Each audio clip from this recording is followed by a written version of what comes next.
आज हम पढ़ रहे हैं टेम्परेचर डिपेंडेंस ऑफ रेजिस्टेंस की। ठीक है, क्या पढ़ रहे हैं? Temperature dependence of resistance. ठीक है, टेम्परेचर के ऊपर डिपेंड करता है रेजिस्टेंस, वो पढ़ेंगे। देखो R इज इक्वल टू, आपको ये वाला रिलेशन आपने पिछले लेक्चर्स में पढ़ रखा है, R is equal to ml/n² tau A। ठीक है, इसमें जो टाउ होता है वो क्या होता है? Relaxation time. ठीक है, तो R किसके इन्वर्सली हो गया? 1/R इन्वर्सली हो गया टाउ के। ठीक है, टाउ क्या है? Relaxation time. R is inversely proportional to the tau for a given conductor. ठीक है, आपको कोई कंडक्टर दिया हुआ है, वो R क्या है? इन्वर्सली प्रोपोर्शनल है किसके? टाउ के। टाउ क्या है आपके पास? Relaxation time. As relaxation time decrease, अगर आपका रिलैक्सेशन टाइम क्या होगा? डिक्रीज होगा, द रेजिस्टेंस क्या होगा आपका? Increase. R is inversely proportional to the क्या है? टाउ के। ठीक है, तो जो भी अगर आप रिलैक्सेशन टाइम की वैल्यू को क्या करोगे? डिक्रीज करोगे। ठीक है, द रेजिस्टेंस क्या होगा? इंक्रीज। अगर रिलैक्सेशन टाइम की वैल्यू को आप इंक्रीज करोगे तो आपकी जो रेजिस्टेंस होगा वो क्या होगा? डिक्रीज होगा। ठीक है, अब R नोट क्या होता है? इसमें R नोट होता है resistance of a conductor at 0 degree centigrade. ठीक है, RT होता है, वो होता है resistance of a conductor at T degree centigrade. ठीक है, RT होता है, उसकी वैल्यू क्या होती है? RT is equal to R naught into 1 plus alpha T. ठीक है, इसको आपने ले लिया इक्वेशन फर्स्ट। जो अल्फा होता है वो किसको रिप्रेजेंट करता है? Temperature coefficient of resistance. जो टेम्परेचर का कोफिशिएंट होता है रेजिस्टेंस, उसको अल्फा रिप्रेजेंट करता है। अब RT की वैल्यू यहाँ से आपके पास क्या आ गई? देखो R naught plus R naught के आपने अंदर मल्टीप्लाई कर ली। आपके पास इक्वेशन थी RT is equal to R naught into 1 plus alpha T.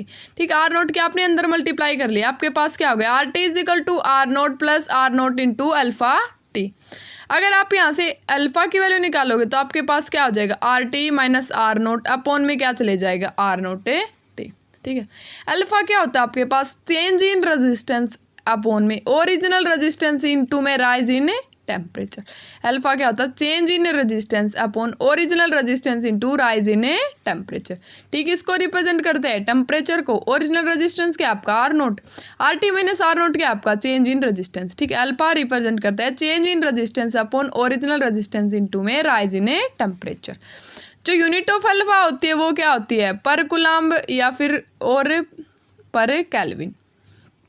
If R1, अगर आपका R1 रेजिस्टेंस हो जाए एट टेम्परेचर T1 के ऊपर और आपका R2 रेजिस्टेंस हो जाए एट टेम्परेचर T2 के ऊपर, तो अपनी अल्फा की वैल्यू क्या निकलेगी? RT की जगह आपका क्या आ जाएगा? R2। Alpha is equal to आपके पास क्या निकलेगा? देखो R1 की वैल्यू आपके पास क्या है? रेजिस्टेंस है एट टेम्परेचर T1। R2 की वैल्यू क्या है? रेजिस्टेंस है एट टेम्परेचर T2। तो अपनी अल्फा की वैल्यू क्या निकल के आएगी? R2 माइनस R1 अपॉन में R1 into T2 minus T1। Time क्या होगा इसमें? T2 माइनस T1, और इसमें क्या था? टाइम है T। ठीक है, अब देखो इसके बाद आते हैं केस फर्स्ट। ठीक है, केस फर्स्ट किसके लिए होगा? फॉर मेटल्स या फिर कंडक्टर के लिए। मेटल या फिर कंडक्टर के लिए अल्फा की वैल्यू अपने पास क्या होगी? पॉजिटिव। तो RT की वैल्यू अपने पास क्या हो जाएगी? RT is equal to R naught into 1 plus alpha T. RT क्या होगा? Greater than 10 R naught. ठीक है, अब देखो resistance of a metal increase. अगर अपना रेजिस्टेंस ऑफ ए मेटल क्या होगा? इंक्रीज होगा with rise of a temperature. ठीक है, अगर अपनी रेजिस्टिविटी क्या होगी? इंक्रीज होगी, तो कंडक्टिविटी भी क्या होगी? अपनी इंक्रीज होगी। ठीक है, केस सेकंड आता है इसके अंदर फॉर इंसुलेटर और सेमीकंडक्टर। ठीक है, इंसुलेटर और सेमीकंडक्टर अल्फा की वैल्यू क्या होगी? नेगेटिव। और जो मेटल्स या फिर कंडक्टर के लिए अल्फा की वैल्यू क्या होगी? पॉजिटिव। फॉर इंसुलेटर और सेमीकंडक्टर के लिए आपके अल्फा की वैल्यू क्या होगी? नेगेटिव। RT की वैल्यू क्या हो जाएगी? R naught into 1 minus alpha T. RT हो जाएगा लेस देन किससे हो जाएगा? R नोट से। ठीक है, सो resistance of a conductor decrease with rise in a temperature. अपना जो रेजिस्टेंस ऑफ ए कंडक्टर होगा, सेमी कंडक्टर होगा, वो हो जाएगा decrease with rise in a temperature. जो कंडक्टिविटी होगी of a semi conductor increase with rise in a temperature, और जो रजिस्टिविटी होगी of a semi conductor decrease with rise in a temperature. जो केस थर्ड बनेगा अपने पास वो क्या बनेगा? For alloy. एलॉय के लिए क्या होगा अपने पास? अल्फा की वैल्यू क्या आ जाएगी? Positive, but very very small and हंस कैन बी नेग्लेक्टेड। एलओए के लिए अपनी अल्फा की वैल्यू पॉजिटिव होगी, लेकिन वो क्या होगी, बहुत छोटी होगी, तो उसकी वैल्यू को हम क्या कर देंगे, neglect. R T is equal to R naught into 1 plus alpha T, alpha T की वैल्यू क्या कर, अल्फा की वैल्यू क्या कर देंगे, नेगलेक्ट। आर टी की वैल्यू किसके इक्वल आ जाएगी, आर नोट की। The resistance of alloy does not change with temperature, जो रेजिस्टेंस ऑफ एलओए होता है वो टेम्परेचर के साथ चेंज नहीं होता। फॉर एग्जाम्पल मैग्नीन या फिर उरेका, ये किसके एग्जाम्पल हैं, फॉर एलओए के। इसके बाद आता है अपने पास वेरिएशन ऑफ रजिस्टिविटी। ठीक है, वेरिएशन ऑफ रजिस्टिविटी में क्या आता है, देखो रजिस्टिविटी को आप रो से डिनोट करते हो, rho is equal to 1 upon sigma. ठीक है, इज इक्वल टू ये किसके इक्वल होगा, M upon N square tau. ठीक है, जो सिग्मा होता है अपना वो क्या होता है, N E square tau upon M होता है, ये 1 अपॉन सिग्मा हो गया, तो एम आप ऊपर चला गया और नीचे क्या आ गया अपने पास, एन स्क्वायर टाउ। ठीक है, तो रो हो गया किसके, इनवर्सली प्रोपोर्शनल हो गया एन टाउ की। ठीक है, रो किसके इनवर्सली प्रोपोर्शनल हो गया, नोरे टाउ के। अब देखो जो रजिस्टिविटी डिपेंड अपॉन 2 फैक्टर, जो अपनी रजिस्टिविटी होती है वो 2 फैक्टर के ऊपर डिपेंड करती है। जो पहला जो फैक्टर होता है वो क्या होता है, number density of A free electron, जो नंबर डेंसिटी और फ्री इलेक्ट्रॉन होता है उसके ऊपर अपनी रजिस्टिविटी डिपेंड करती है। जो सेकंड जो फैक्टर होता है वो क्या होता है, रिलैक्सेशन टाइम, जो टाउ से आप रिप्रेजेंट करते हो, नंबर डेंसिटी और फ्री इलेक्ट्रॉन को आप एन से। ठीक है, in most of the metals, most of the metals में क्या होगा अपने पास, एन इज कॉन्स्टेंट, एन की वैल्यू क्या आ जाएगी, constant. And does not depend upon temperature, N की वैल्यू क्या आ जाएगी, कॉन्स्टेंट हो जाएगी और वो टेम्परेचर के ऊपर डिपेंड नहीं करेगी। बट टाउ डिक्रीज, लेकिन जो टाउ की वैल्यू होगी वो क्या होगी, decrease with rise in temperature. Resistivity of metals conductor increases with rise in temperature, जो रजिस्टिविटी होगी मेटल की कंडक्टर की वो क्या होगी, इंक्रीज, जब हम टेम्परेचर को राइज करेंगे। ठीक है, इसके अंदर जो ग्राफ आता है मेटल्स के अंदर वो क्या आता है, देखो इस साइड हमने क्या ले लिया, रो ले लिया, रजिस्टिविटी साइड हमने क्या लिया, टेम्परेचर। तो इसकी जो ग्राफ बनेगा वो क्या बनेगा, ऐसे बनेगा। क्यों बनेगा, क्योंकि resistivity of a metal conductivity, conductor क्या होता है, इंक्रीज होता है जब with rise in temperature, temperature को आप राइज करवाते हो। इसके बाद आता है for semi conductor, semi conductor के अंदर क्या होता है, एज अ टेम्परेचर इंक्रीज, अगर आपका टेम्परेचर इंक्रीज होगा तो नंबर ऑफ डेंसिटी एन भी क्या होंगे, इंक्रीज होंगे। ठीक है, बाय रिलैक्सेशन टाइम डिक्रीज, अगर आप टेम्परेचर को इंक्रीज कराओगे तो आपके पास जो नंबर ऑफ डेंसिटी होगी वो भी इंक्रीज होगी, लेकिन जो रिलैक्सेशन टाइम होगा वो क्या होगा, decrease. But increase in an की वैल्यू क्या होगी, इंक्रीज। ठीक है, जो इसके अंदर जो सेमीकंडक्टर के अंदर ग्राफ आता है वो ऐसे आता है। ठीक है, इस साइड आपने लिया रो, इस साइड आपने लिया T. For the semiconductor rho decrease with temperature, rho की वैल्यू क्या होगी, डिक्रीज होगी जब आप क्या करवाओगे, टेम्परेचर के साथ। ठीक है, वेरी कराओगे तो फॉर सेमीकंडक्टर रो की वैल्यू क्या हो जाएगी, डिक्रीज हो जाएगी विद टेम्परेचर, टेम्परेचर के साथ। फिर आता है फॉर इंसुलेटर, इंसुलेटर के लिए क्या होगा, the resistivity of increase exponentially with decrease in temperature. ठीक है, जो रजिस्टिविटी होती है वो क्या हो जाएगी, इंक्रीज हो जाएगी exponentially with decrease in temperature के साथ। इसके बाद आते हैं अपने पास internal resistance of a cell. ठीक है, the internal resistance of a cell is the resistance offered by the electrolyte and electrode of the two cell when electric current flows through it. ठीक है, internal resistance of a cell क्या होते हैं, जो resistance offer करते हैं by the electrolyte and electrode को of the cell when, जब हम क्या करवाते हैं, electric current flow, electric current flow कराते हैं। ठीक है, तो internal resistance of a cell क्या हो गया, the internal resistance of a cell is the resistance offered by the electrolyte and electrodes of the cell when electric current flows through it. ठीक है, जो डिपेंड्स करता है, इट डिपेंड्स अपॉन किस किस फैक्टर के ऊपर डिपेंड करता है, देखो the distance between the plates, जो प्लेट्स के बीच की डिस्टेंस होगी उसके ऊपर डिपेंड करेगा, नेचर ऑफ द इलेक्ट्रोलाइट के ऊपर और नेचर ऑफ द इलेक्ट्रोड के ऊपर। इसके बाद आता है आपके पास EMF of a cell and terminal potential difference of a cell. ठीक है, सबसे पहले पढ़ते हैं EMF of a cell. EMF of a cell क्या होता है, the potential difference between the two electrodes of a cell in an open circuit. ठीक है, पोटेंशियल डिफरेंस हो जाए बिटवीन द टू इलेक्ट्रोड के बीच का of a cell in an open circuit. Open circuit के अंदर वो क्या होता है अपना EMF of a cell.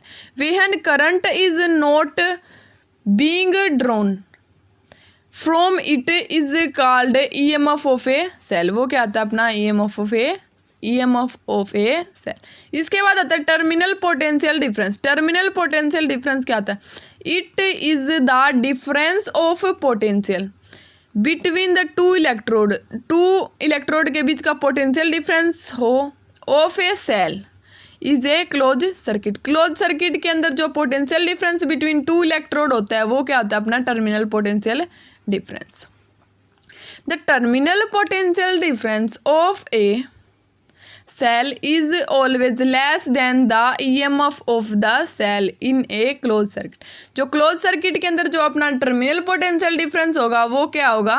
Cell is always less than होगा किससे? EMF ऑफ द सेल के। ठीक है, इसके बाद देखो इसके सर्किट डायग्राम देखो, EMF ऑफ द सेल और जो हमने किया है टर्मिनल पोटेंशियल डिफरेंस। ठीक है, अब देखो यहाँ पे हमने क्या लिया, एक वो V मतलब वोल्ट ले ली। ठीक है, वोल्टेज ले ली। ठीक है, यहाँ पे हमने क्या लगाया कि EMF लगा दिया, E positive terminal negative terminal, यहाँ पे वोल्टेज का पॉजिटिव नेगेटिव। ठीक है, फिर हमने क्या किया इसके अंदर एक ओपन की लगा दी। ठीक है, फिर हमने इसको एक रेजिस्टेंस के साथ कनेक्ट करवा दिया। ठीक है, जो स्मॉल आर है वो क्या है इसका इंटरनल रेजिस्टेंस, लेकिन जो कैपिटल आर है वो क्या है इसका एक्सटर्नल रेजिस्टेंस। अब हमने इसका एक क्लोज की से भी सर्किट डायग्राम बना दिया। हमने क्या ले ली, वोल्टेज ले ली V पॉजिटिव नेगेटिव। ठीक है, यहाँ पे हमने क्या लिया, यहाँ पे हमने ले लिया EMF पॉजिटिव नेगेटिव। ठीक है, फिर हमने क्या किया इसको एक क्लोज की से कनेक्ट किया, फिर हमने एक इसको जो अपना कैपिटल R रेजिस्टेंस था उससे कनेक्ट किया, फिर हमने इसको A और B पॉइंट 2 ले लिए। इसके ऊपर R क्या होता है इसका इंटरनल रेजिस्टेंस। ठीक है, अब देखो if the key is not close, अगर अपनी की क्लोज ही नहीं होगी तो द सर्किट रिमेन्स ओपन, तो सर्किट हमारा क्या रहेगा? ओपन रहेगा। No current flows through the circuit when the key K is close the current flows through the circuit. अगर अपने पास ओपन की होगी ना तो अपना सर्किट क्या रहेगा? ओपन रहेगा, लेकिन उसमें से करंट फ्लो नहीं होगा, क्योंकि इसमें से करंट फ्लो ही नहीं होगा, क्योंकि आपने क्या यूज़ किया है? ओपन की। और यहाँ पे आपने क्या यूज़ किया है? क्लोज की यूज़ किया है, तो इसके अंदर क्या हो रहा है? करंट फ्लो हो रहा है। ठीक है, तो अगर अपनी क्लोज की होगी तो ही अपना क्या करेगा? करंट फ्लो करेगा, लेकिन ओपन की में करंट फ्लो नहीं करेगा।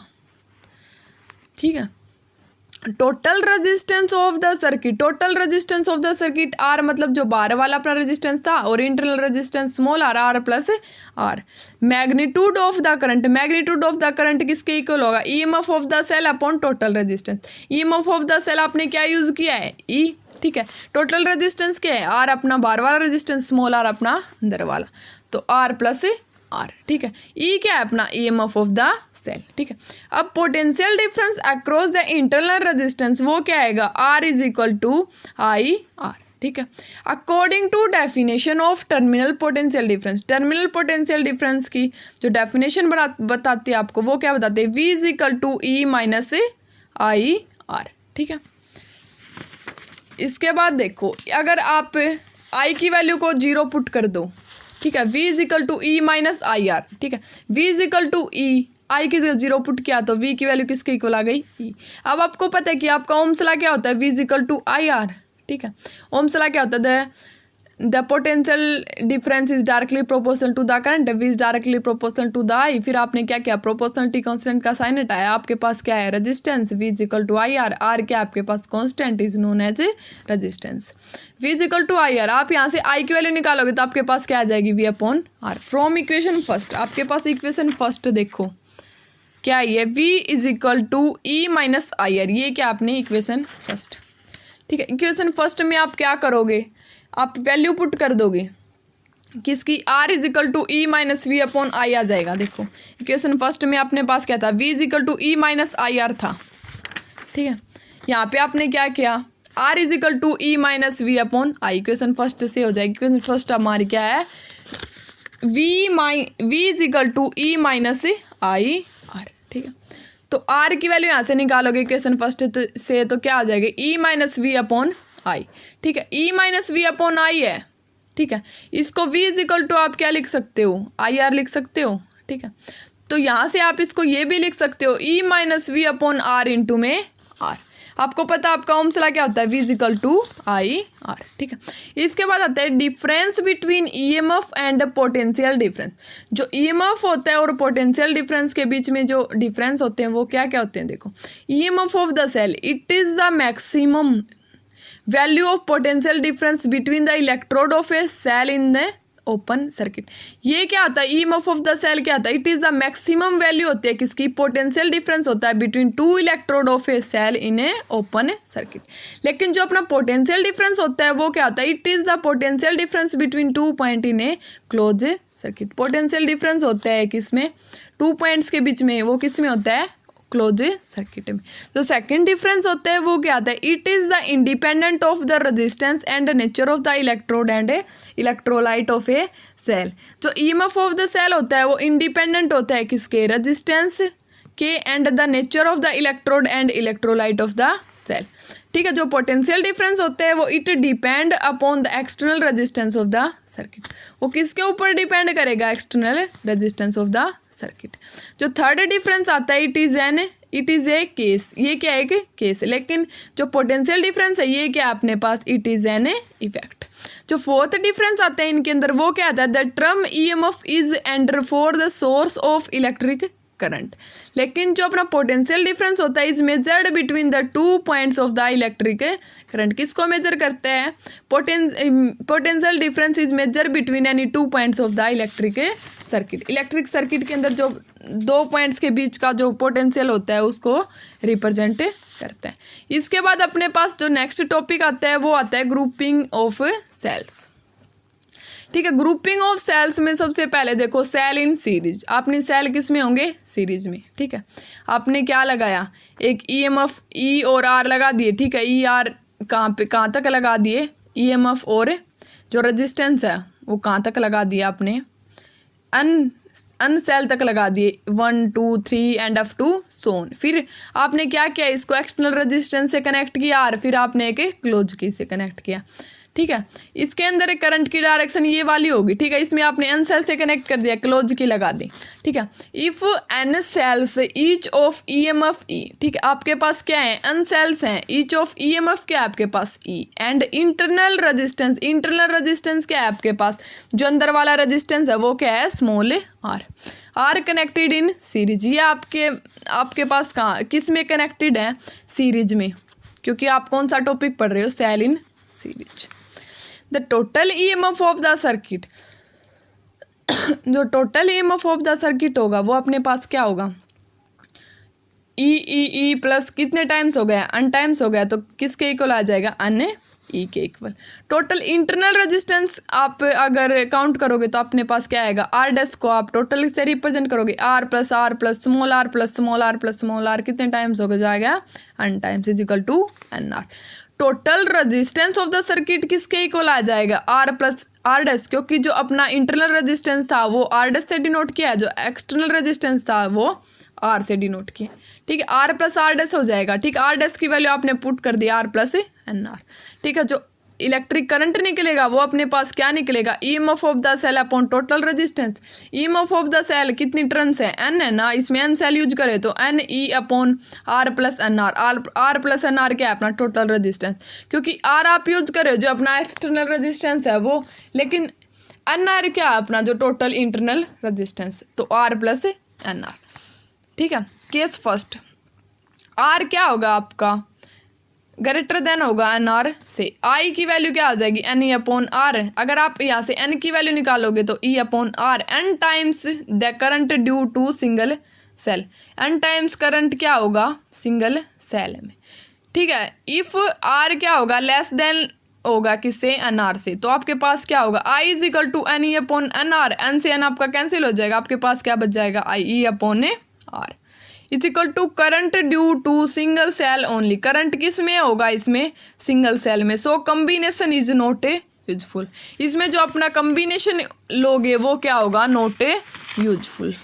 ठीक है, तो आपने किसके बारे में पढ़ा है, cell in series. Cell in series में हमने क्या किया है, देखो सीरीज में हमने क्या लगा दिया, ईएमएफ ऑफ द सेल और internal resistance of the cell, N cell connect कर दिए, फिर रेजिस्टेंस और फिर एक क्लोज के लगा दें।